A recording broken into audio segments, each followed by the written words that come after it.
ओ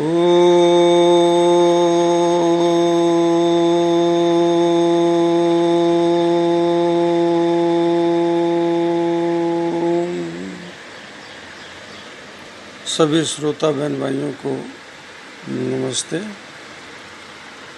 हम कर्मफल व्यवस्था पर आज तीसरी चर्चा करने जा रहे हैं। अभी तक हमने समझा कर्ता कौन है, कर्मफल दाता कौन है, कर्म क्या है। एक दो चीज़ें और,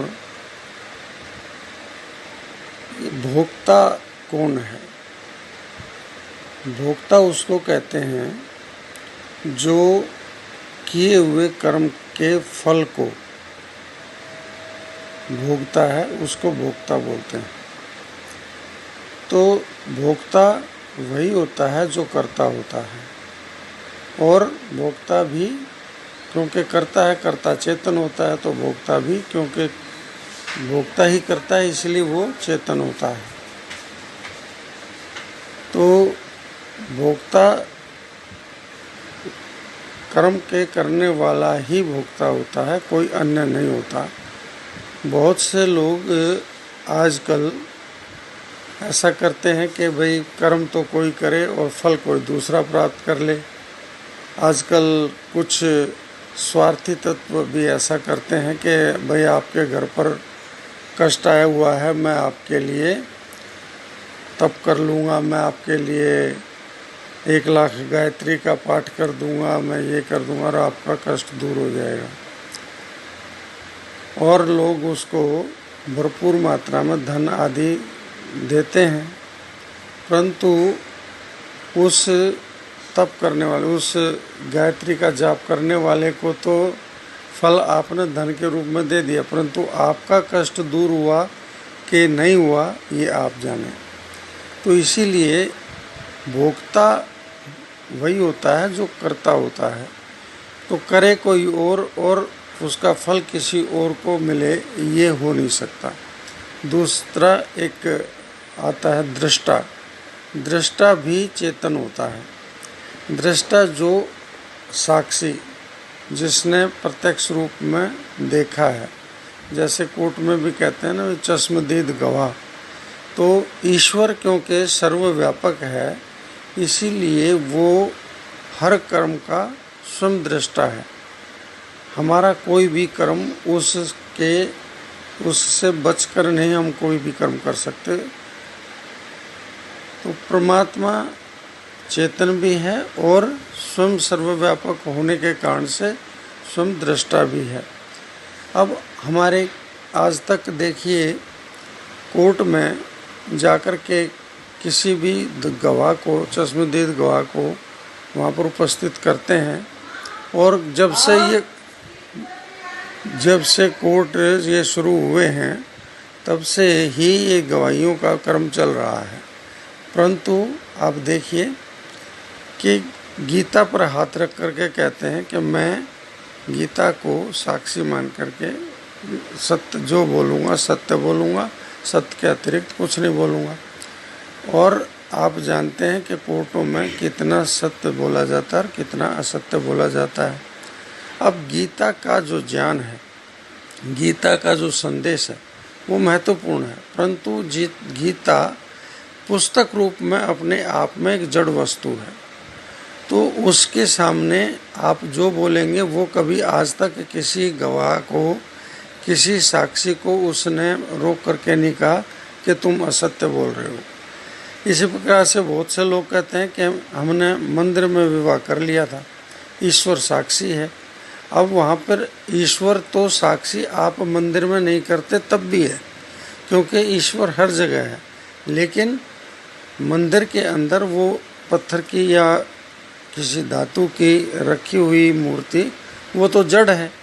वो आपको किसी विवाह आपने कोर्ट में वहाँ पे मंदिर में किया और फिर विवाह किसी कारण से टूटता है, तो कभी किसी मंदिर के मूर्ति को किसी ने साक्षी देते हुए देखा? नहीं देखा।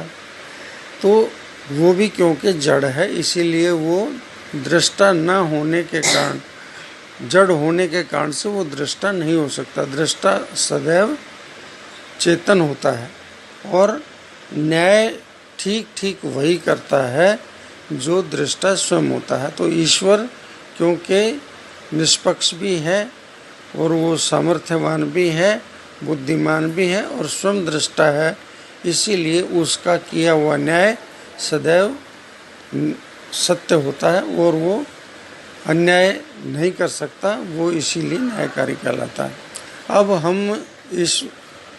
अब हम समझें कि ये कर्म और क्या होते हैं। कर्म जो है आज अभी तक हमने देखा कि शुभ, अशुभ और मिश्रित कर्म। अब इनसे ये होते किन से हैं? मन से, वाणी से और शरीर से होते हैं।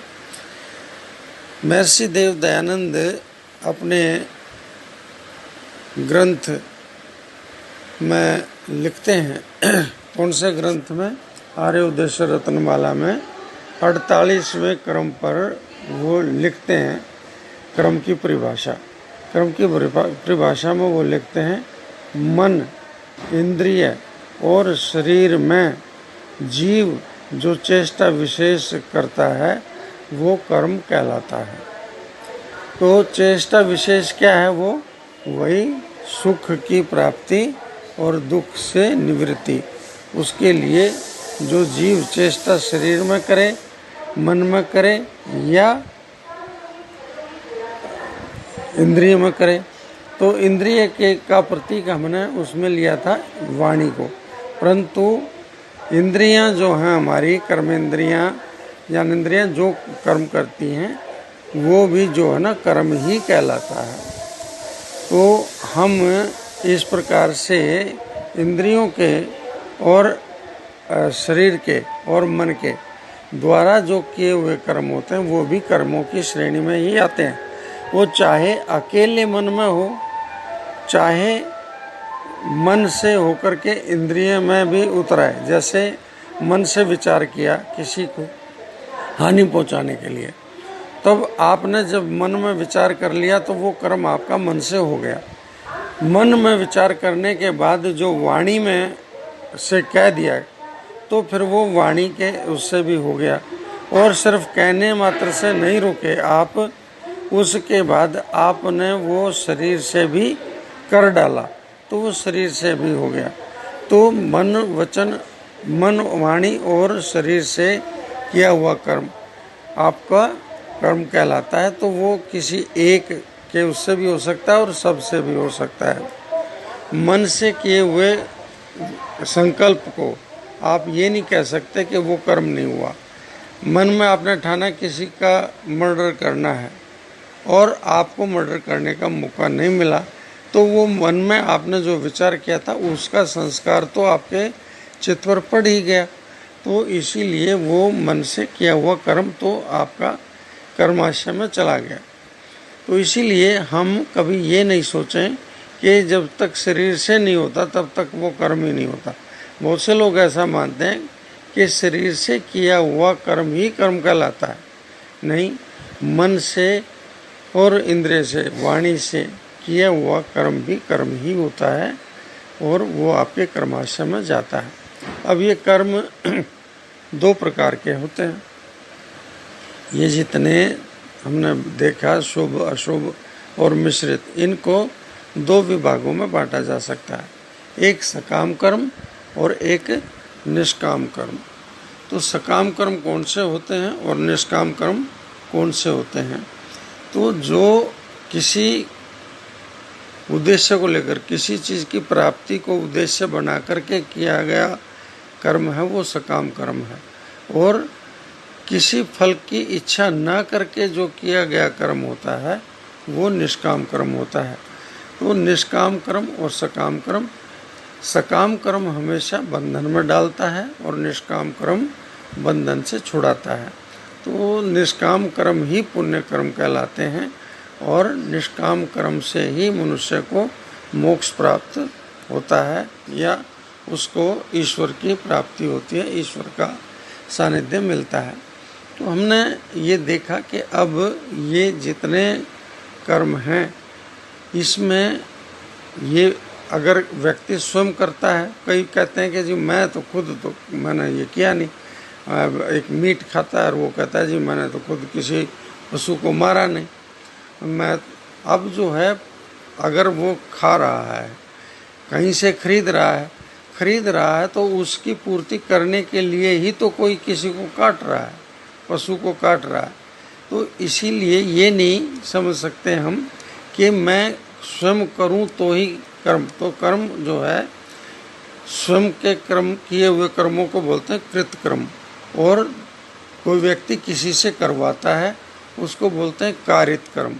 और ना तो स्वयं किया ना किसी से करवाया, लेकिन किसी को करते हुए देखा, उसका आपने अनुमोदन कर दिया तो उसको कहते हैं अनुमोदित कर्म। तो इन तीनों कर्मों को